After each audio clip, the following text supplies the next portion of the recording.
My husband let me open our marriage, then disappeared after I did, leaving me with nothing. My name is Emma, and the love of my life is Oliver. We've been friends for nearly 7 years and in love for over 4.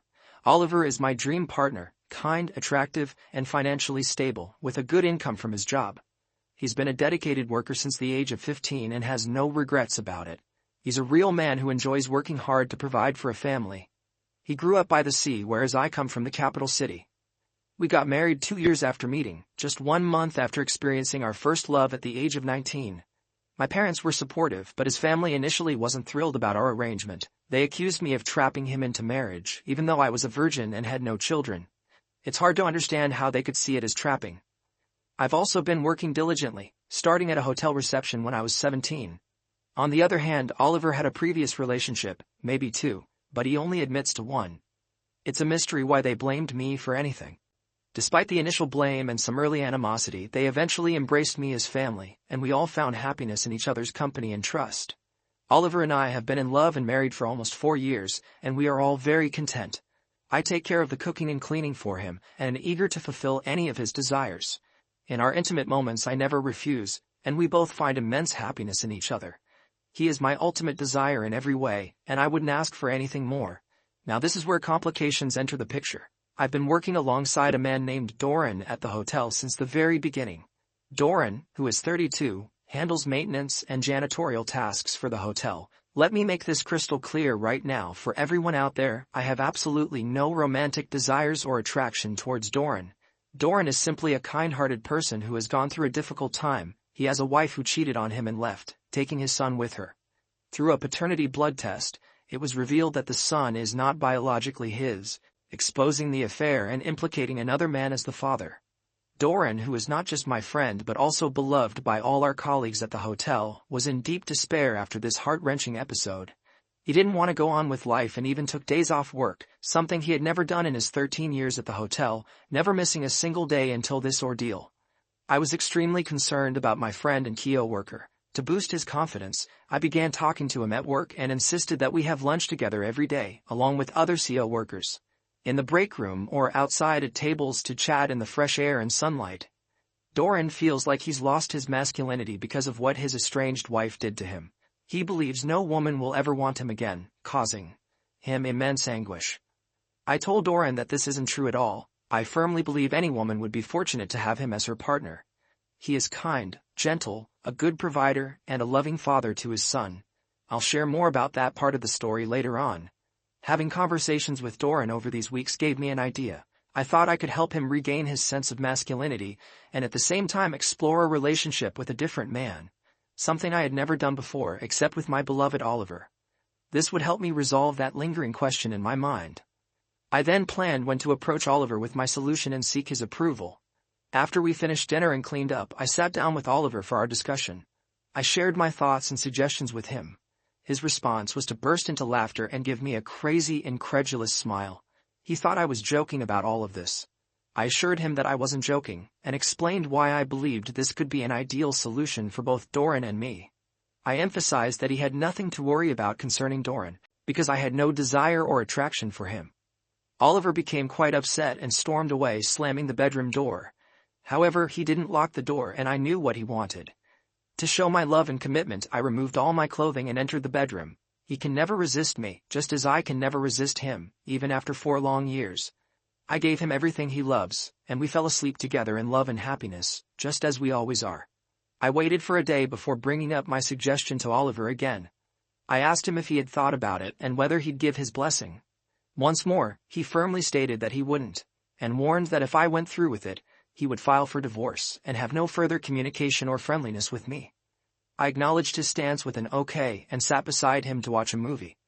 Eventually, I offered him a treat and we spent the night together on the couch, still deeply in love with each other. During this time, I observed that Oliver was distant and preoccupied with something other than our intimate moments or the delicious meals I prepared. He frequently talked on the phone outside our apartment or in a hushed tone in the spare room. My suspicions were raised, but there was nothing obvious. Days passed, and it was now Sunday. After attending religious services, Oliver was planning to drive to the sea for a 4-day trip with his family. They had a yearly tradition of fishing during this time, which I had no issue with. I understood that he needed his male bonding time to maintain his masculine qualities and strength. Before he left for his trip, I brought up my suggestion once more. Oliver seemed frustrated but responded, "Emma, you're an adult and I can't force you on any matter. If you want to be with another man, I can't stop you. I've already expressed my feelings about this." I hugged, kissed, and thanked him for his understanding, but he looked at me strangely before getting in his car and driving away. Before Oliver left, he advised me to remember what he had told me. I expressed my love for him and continued to send affectionate messages and texts that night. The next day during lunch, I met with Doran and shared my suggestion with him. He was completely surprised and hadn't anticipated this at all. He initially declined, stating that he couldn't engage in a relationship with a married woman. I explained that my husband didn't agree but allowed it, and this was what I wanted. Doran pondered my suggestion throughout Monday night, unable to sleep. When we met on Tuesday, he agreed to it on the condition that both my husband and I were comfortable with it, emphasizing that there would be no emotional involvement, only the physical act. I assured him that I had no desire for him whatsoever. He was a nice man, but not someone I found attractive in any way. So, on Tuesday night, I went to Doran's place. It was a cozy little home, and we had the encounter using protection, and there was no kissing or intimate gestures, just some physical contact in the act itself. It seemed to satisfy Doran quickly. For me, it was merely about putting an end to my curiosity. It wasn't a memorable experience and held no significance for me other than checking off a box.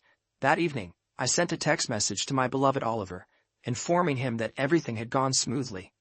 I assured him that Doran's self-esteem had been restored, and I had found the answer to my question. I emphasized that I would never be with another man, only him, my love Oliver. It's crucial to understand that this was a purely physical encounter, with the use of protection, devoid of any emotional connection or love. Unlike the intimate moments I share with Oliver. Let me clarify this for everyone out there. I chose to text Oliver because I was concerned about his reaction, and he didn't respond that night. I spent a sleepless night filled with worry. Thankfully, the next morning he texted back saying he would be returning home on Saturday instead of Friday. While I didn't like the idea of him being away for 2 additional days, I appreciated his understanding regarding the suggested encounter and was grateful to have his love. The following day, Doran and I had lunch together, and he expressed his gratitude for the session and for helping him regain his confidence and sense of self. He also shared that he had been granted 50% custody of his son through the court despite not being the biological father. I celebrated this news with him and explained that now that our purpose had been fulfilled, we didn't need to continue meeting individually for lunch or other gatherings. He thanked me, understood, and assured me that he wasn't a deceitful person. During this time, I continued to send loving texts and intimate photos of myself to my dear Oliver. However, his boat had poor service, so his responses were infrequent, and he mainly expressed his anticipation of seeing me on Saturday. I was filled with excitement and love, eagerly awaiting his return. But unfortunately, this story takes a painful turn. On Friday, after a long day at work and shopping for Oliver's favorite foods, I returned home to a shocking sight. My apartment was empty, and divorce papers were placed on the counter accompanied by a note. The note stated, "I thank you and wish you good luck and success with Doran," signed by my beloved husband Oliver. I was overwhelmed with tears and disbelief, knowing that this decision was not his own but influenced by his family's disapproval of me. Oliver would never willingly do something like this. He had taken away all the furniture, silverware, cups, glasses, and linens, leaving only a single set. Our king-sized bed was replaced with a small twin bed, seemingly from his nephew's room. He left me with a small TV and a chair.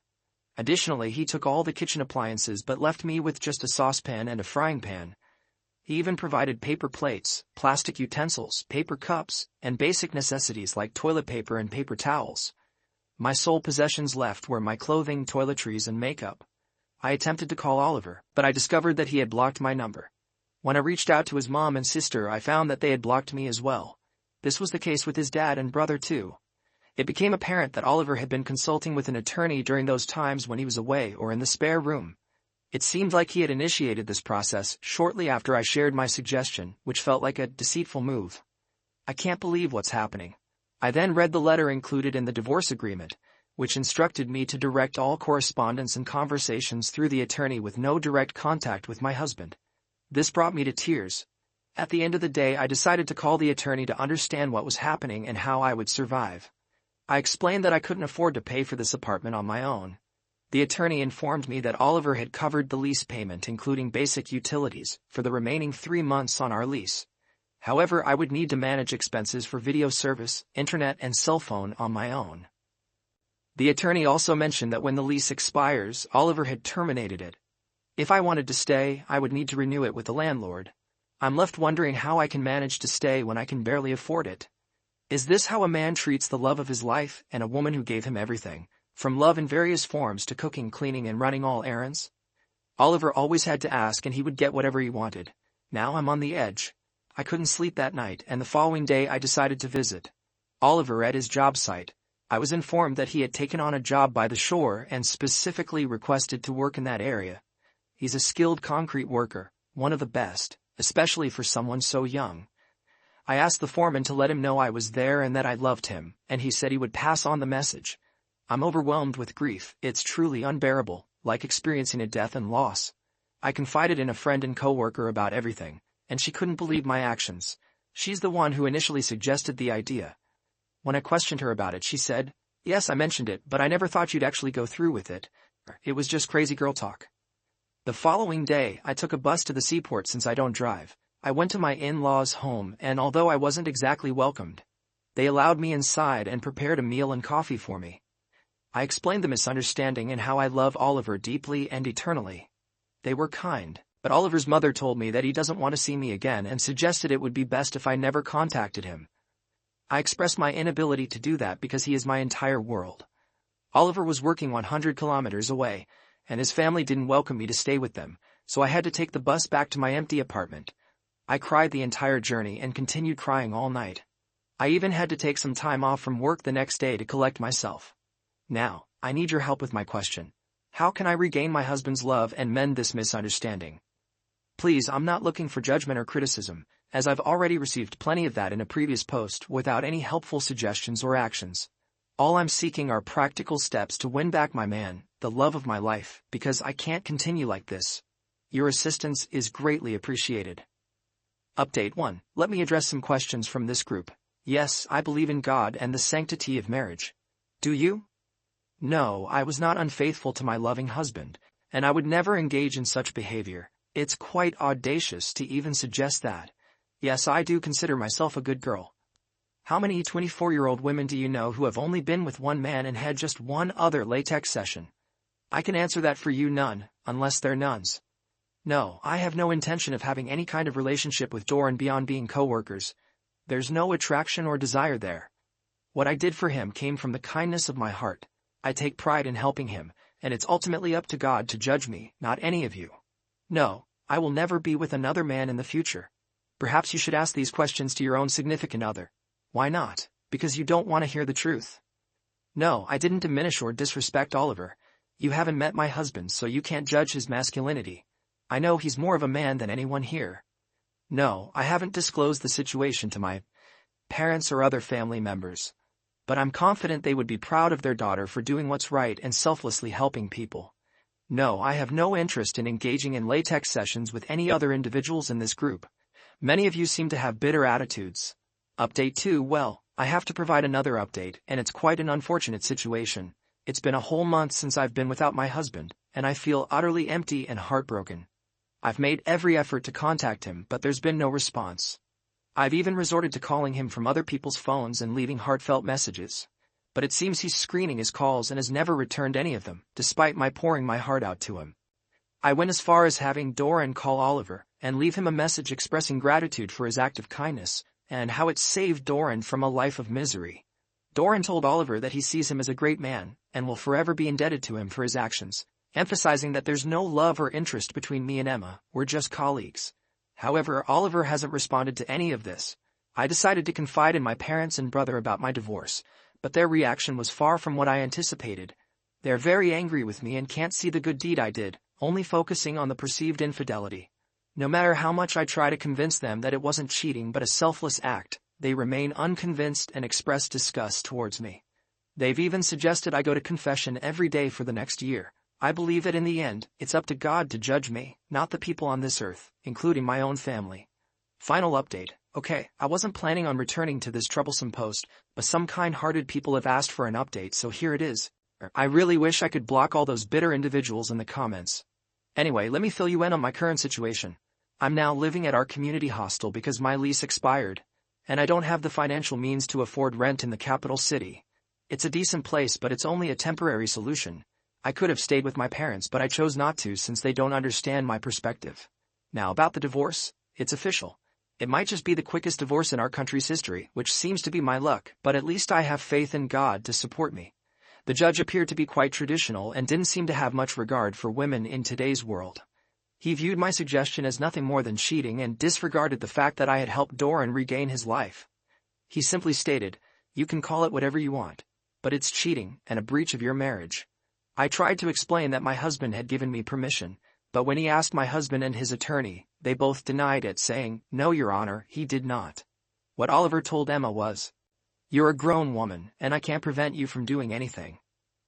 He then added that he had previously warned Emma that he would divorce her if she went through with it. The judge turned to me and I conferred with my legal representative, who confirmed, yes, Oliver did tell Emma this, and it's a truthful statement. The judge proceeded to ask, "So why did you proceed with your affair knowing this?" My legal representative and I were caught off guard and didn't respond. The judge then said that we didn't have to answer the question because it was irrelevant to the outcome. He then granted Oliver the divorce, officially ending the marriage. As part of the ruling, he awarded me the equivalent of €6,000, about $7,000, which Oliver was required to pay within 90 days. Can you believe all of this? Just €6,000 for 4 years of various forms of intimacy, cooking, cleaning, running errands, and taking care of this man when he was ill? If I had worked these jobs instead, it would have amounted to over €200,000. Do I believe I should have received €200,000 from Oliver? No, I do not. However, receiving only €6,000? Come on, people. Why aren't women valued more for their valuable contributions to marriage? Can the individuals in the comments section answer me that question? This is my last post here because I won't continue arguing with the unkind individuals in the comments section. I'm simply drained, and you all are unpleasant people. Instead, I'm going to invest all my time and energy into winning Oliver back over the next year.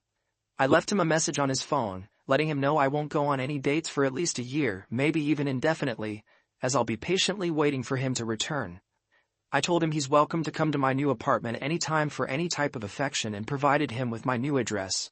I believe that one day, I'll hear a knock on my door, and there will be my dreamboat, Oliver, standing there, ready to embrace me with kisses. We'll then live our lives happily ever after, possibly with many children and daily affection. Merry Christmas to everyone out there, and I extend God's best wishes to all, even those who dislike me and themselves. Alright, that was a fun story. Now let's move on to another exciting one. Stay tuned, and let's dive in. This incident occurred more than 5 years ago, and I still haven't completely healed emotionally. Back then John was 31 years old, and my girlfriend Lisa was 29. We had been in a loving, monogamous relationship for 3 years, or at least I thought so. We crossed paths at a cocktail reception held at a local art museum. Ironically, neither of us was a fan of modern art, but we were both there with friends, and we hit it off right away. We started dating casually and soon decided to exclusively commit to each other because our connection was undeniable. Around a year into our relationship, Lisa brought up the idea of moving in together, as she was eager to take our relationship to the next level. I initially hesitated, expressing that I wasn't quite ready for that step, so we continued to live separately but spent at least 6 nights a week together. And our love for each other continued to deepen. Over the following year, Lisa continued to gently nudge me towards taking that next step. Eventually, on our second anniversary, I reluctantly agreed, and we moved in together. Everything seemed to be going wonderfully, and despite being together for over 2 years by that point, our intimacy in the bedroom was still vibrant and adventurous. With our relationship going smoothly, Lisa began dropping hints about marriage and starting a family. I let her know that I could envision that future with her but wanted us to use this time living together to evaluate if we were truly ready to take that next step. Around 3 months into our cohabitation, I received quite a shock. Lisa called me at work to tell me that she had missed her period and might be pregnant. This caught me by surprise since she had been on birth control pills. She assured me that she hadn't missed a single dose, so I attributed it to the small chance of contraceptive failure, which is around 9%. After ending the call with Lisa, I went through a whirlwind of emotions, ranging from fear to excitement. However, the more I thought about it, the more joy I felt about the idea of becoming a father. Driving home that night, I was overjoyed, and upon arriving home I embraced and kissed Lisa, expressing my excitement, which made her equally happy. As the weeks passed, Lisa started inquiring about our marriage plans. I told her that I wasn't ready for that at the moment but suggested we consider it after the baby's arrival.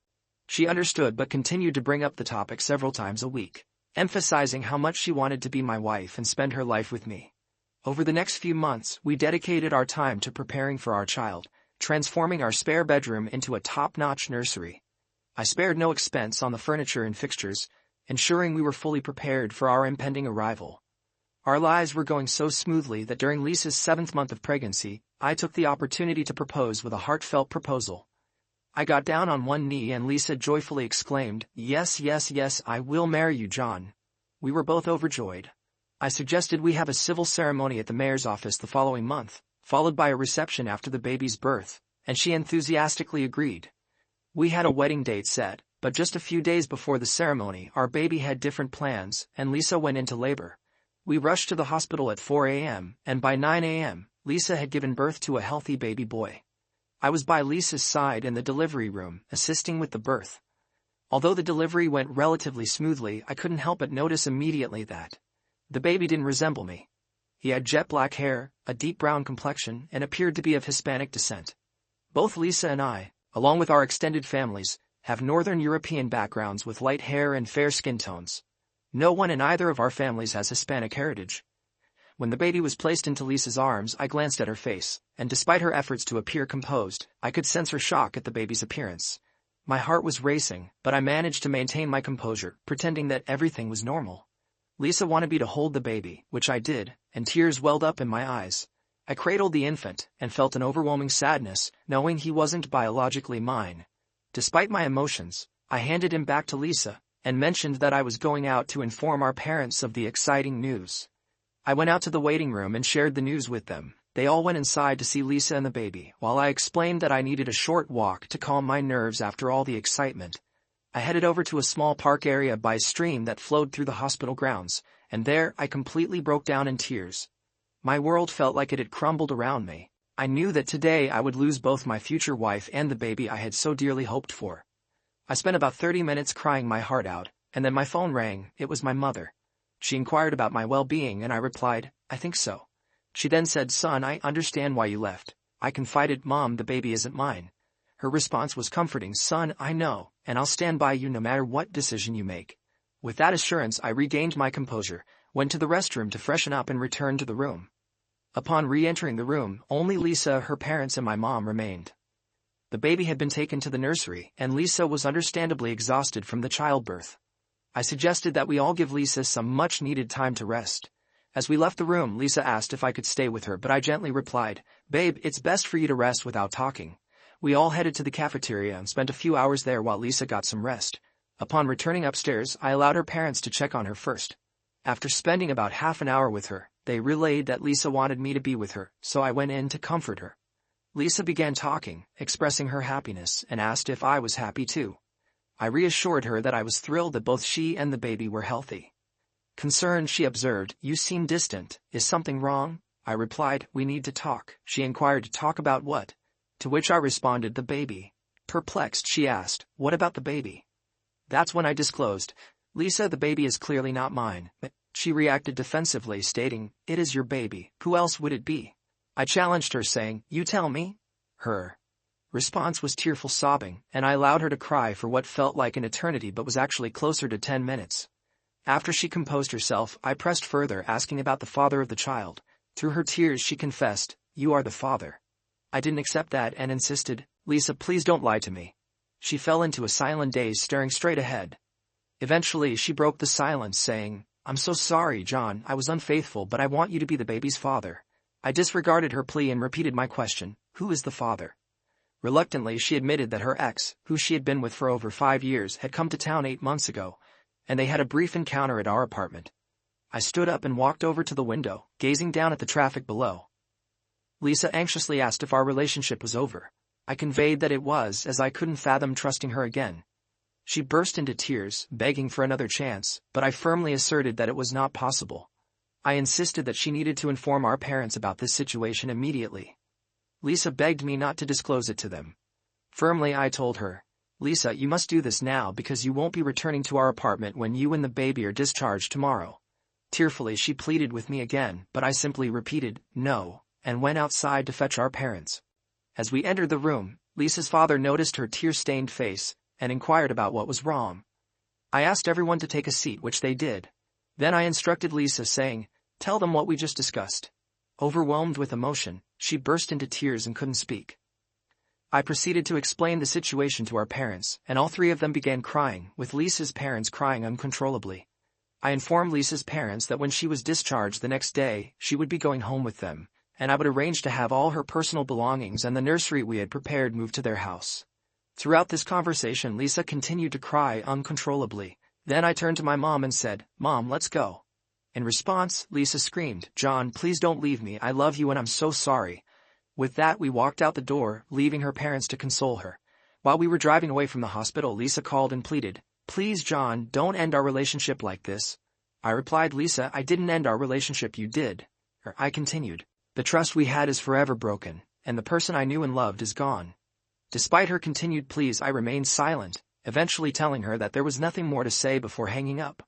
The following morning, her father came over with his van, and we loaded all of Lisa's belongings in the nursery into the back. I accompanied him to their house, helped with unloading, and set up the nursery in one of their spare bedrooms.